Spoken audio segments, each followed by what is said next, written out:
special marine warning from the National Weather Service.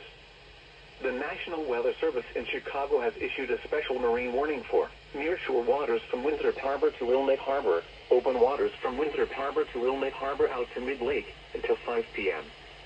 At 4:15 p.m., a severe thunderstorm was located over Waukegan Harbor, moving northeast at 25 knots. Hazard, wind gusts 34 knots or greater and large hail. Source, radar. Impact, small craft could be damaged and briefly higher winds and suddenly higher waves. Large hail could result in structural damage. Locations impacted include Winthrop Harbor and Waukegan Harbor. A tornado watch remains in effect until 8 p.m. for northeastern Illinois and the adjacent waters of Lake Michigan. Move to safe harbor until hazardous weather passes.